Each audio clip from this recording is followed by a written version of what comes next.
Do you hear that? That's the sound of a breakthrough, and you can have one too when you start working with a therapist. See what therapy can do for you at betterhelp.com/super. Hey brother! Did you know that in Ratatouille, the 5-star chef, Auguste Gusteau's names, first and last, are actually anagrams of each other? And if you break each of the names down, Auguste in French means they taste like or tastes of, and Gusteau comes from the Italian gustoso, which translates to tasty. So his name actually translates to tastes of tasty, which is a perfect name for a chef and also a perfect way to describe today's theory, which is oh so delicious. So, question, when you're watching Ratatouille, has it ever bothered you that if not for the unbelievable discovery that Remy can control Linguini with his hair, then the plot could never happen? Like, it is just super duper lucky for them that this works out this way, because as you may know, being a human yourself, that's not how humans operate. As much as it might seem like sometimes people are being controlled by a rat pulling on their hair, you can't do that. You can't just pull someone's hair and control them. I mean, you could probably like make them scream, because, you know, pulling your hair actually really hurts. But certainly you cannot control people like puppets. Well, I'm pretty sure. Well, fret no more, dear viewer, because today's theory hopes to explain this very unusual behavior, as well as reveal one of Gusteau's biggest secrets and the key to his success. Today, we reveal how, much like his son Linguini, Gusteau also had a pet rat who was pulling all the strings.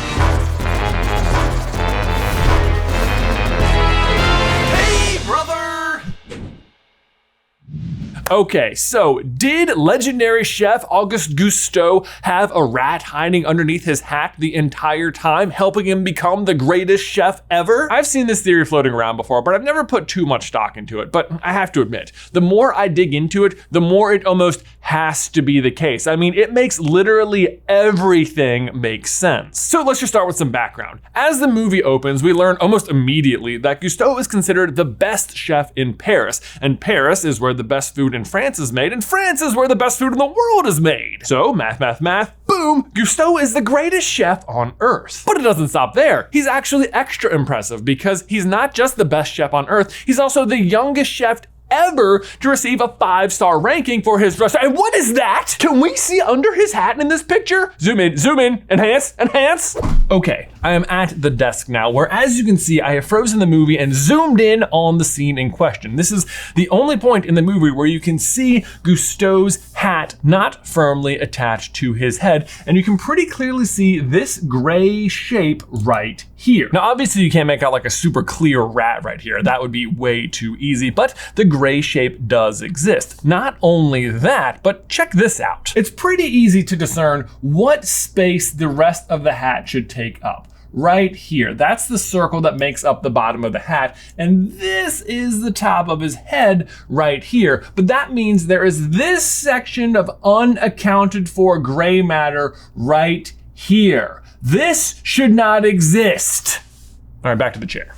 Now, I get it. It's hard to draw conclusions when you're zooming into the pixel level of an image that's already being presented as artificially grainy because it's being seen through the lens of an old TV. But hey, what do you want me to do? I mean, it's not like the movie provides us with a DNA test or something. Oh, wait, yes, it does. This is the big one. As the movie progresses, we learn that unbeknownst to Linguini, he is actually the son of Gusteau, at least according to the letter left to Chef Skinner by his mother. And this is apparently really bad news for Chef Skinner, who is trying to rebrand the entire Gusteau image into a Chef Boyardee style line of frozen foods, and he'll lose control of the restaurant and the name if this turns out to be true. So, in order to check that the claim is real, his lawyer suggests that he obtain a DNA sample from Linguini to run against a hair he finds on Chef Gusteau's old hat. But really, Linguini has no idea any of this is happening, so if they don't run the DNA test and they don't confirm it, then nothing can actually happen. So this is actually kind of bad advice if you ask me. Either way, after the test does eventually come back, the lawyer reveals he actually had to send it back to have it redone because the first time it came back as rodent hair. Because the first time it came back identified as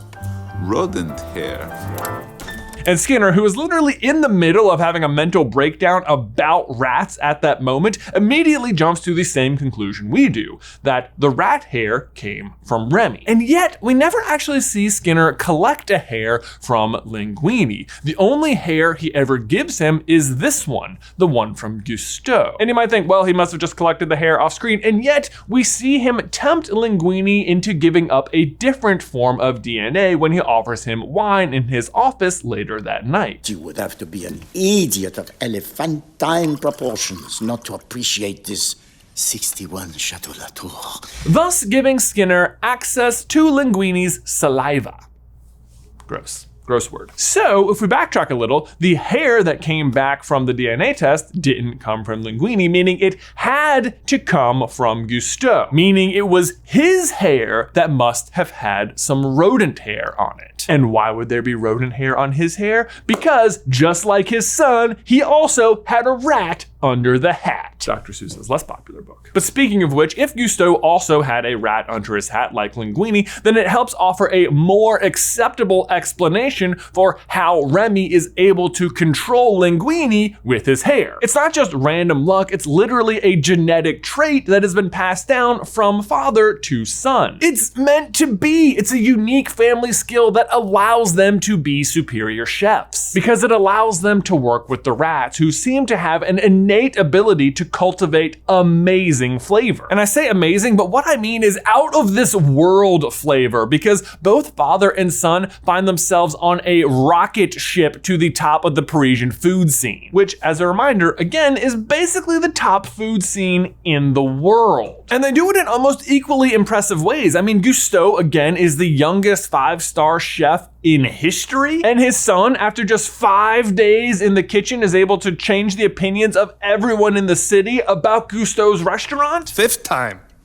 Monday was my first time. I mean, hey, like father, like son, right? No, not right, because we happen to know the entire story on Linguini's side of things, and we know that he is not responsible for his own success. And hey, speaking of food, now we need to take a quick break to thank today's sponsor, Factor. Because this spring, we all need convenient, nutritious meals to help energize us for the warmer days ahead. We need fuel for those active days to keep us on track and focused on our goals. For example, for the past month here at SuperCarlinBrothers over in our Discord community, we've been having a step competition, meaning I have been walking like crazy, and you cannot believe how much energy it requires. I feel like I need to eat like twice as much. Seriously, in the past 7 days, I've got a total of 183,000 steps. That's an average of 26,000 steps a day, so well done, self. And Factor makes it so easy. My meals are just ready in 2 minutes with no prep, no cleaning, no chopping. You just heat it up and eat. They even have customizable meal plans with lots of options for different lifestyles and goals, from keto to calorie smart, vegan and veggie, and protein plus. And no matter which of those might appeal to you, they put ingredients in them that will keep you satisfied all day long. The other big benefit to Factor is how much you will save on takeout. Like if you're walking as much as me, you want to spend a lot of money on eating out because it's going to be so much easier, but that wastes a lot of money. Factor cuts down on that a ton. It just makes it so much more affordable. And on top of that, if you head over to factormeals.com/super50 right now and use promo code super50, you can get 50% off your first box. One more time, that is promo code super50 at factormeals.com/super50 to get 50% off your first box. Link is in the description down below. What I'm trying to say is Gusteau and Linguini's stories seem to parallel each other, but we know all of Linguini's story, which means what happened for Gusteau? Well, it brings me to this scene, Linguini's first night at the restaurant, where he's trying to make a sauce by himself with no help and has catastrophic results. So with no help, he makes exceptionally bad food. The question is, do we have any examples of Gusteau making exceptionally bad food? And the answer is surprisingly yes.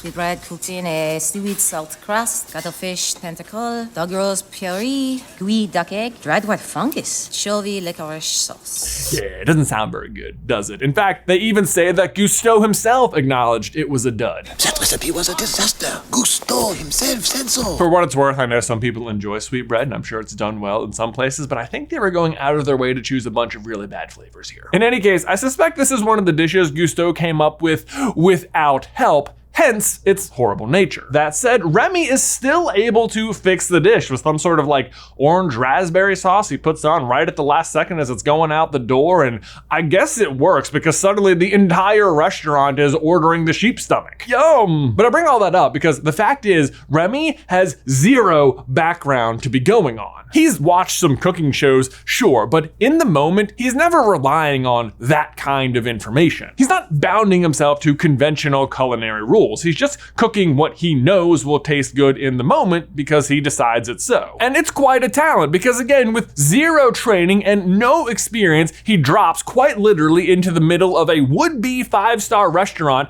identifies a botched soup and immediately fixes it, and it's literally the best thing the restaurant full of trained chefs has made in over a decade. It's come back. It's popular.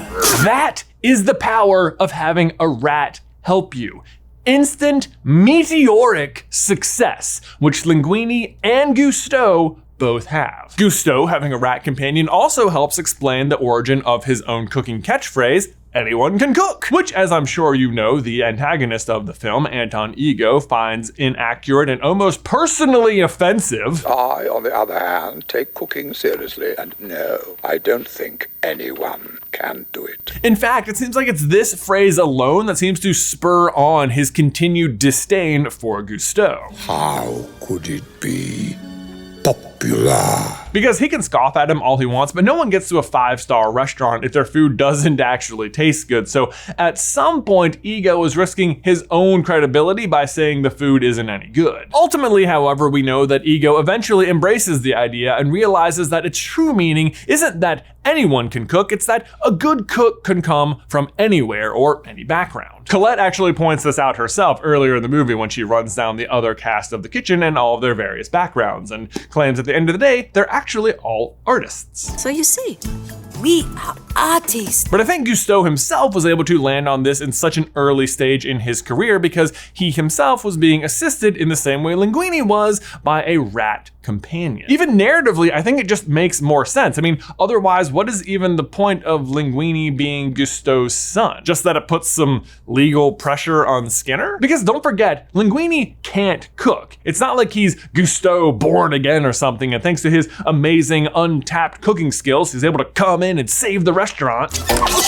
If he doesn't luck into finding Remy that night, that's pretty much it. Although I guess it's not entirely luck, is it? I mean, Gusteau himself does guide Remy to the restaurant on the very night Linguini started. But at this point, I want to bring it back to names because we open talking about how Auguste Gusteau means taste of tastiness. It's a very clever name and not the only one in the movie. For example, Remy's brother Emil's name is clearly meant to reference a meal that you eat. And it doesn't end there. Do you know what Linguini's mom's name was? It's Renata. And Renata actually does mean born again. Wow. Then there's Remy, whose name also starts with R-E as in again, so re-me, like me again. That's one way to look at it. But then you can also look at the actual etymology of Remy's name, which means oarsman? Well, I guess he is sort of rowing at the beginning of the movie. But no, that's not it. Remy also means remedy, as in the fix. So Linguini is just Gusteau born again, and Remy is the remedy to his poor cooking skills. But if Linguini is Gusteau born again and Linguini can't cook, then it must mean that Gusteau himself also couldn't cook. At least not until he too partnered up with a rat. Ben, my question for you and everyone else is, what do you think his rat's name was? I mean, wouldn't it be cool if it was also like an anagram, like instead of rat, it was tar, or wait a minute, art. But guys, thanks so much for watching today's video. As always, don't forget to leave a like on it if you haven't already, and subscribe so you don't miss any future Pixar theory action from us. If you want to see how the old lady at the beginning of Ratatouille is actually Anton Ego's mom, you can check out this video right here. But otherwise, Ben, until next time, I will see you in another life, brother.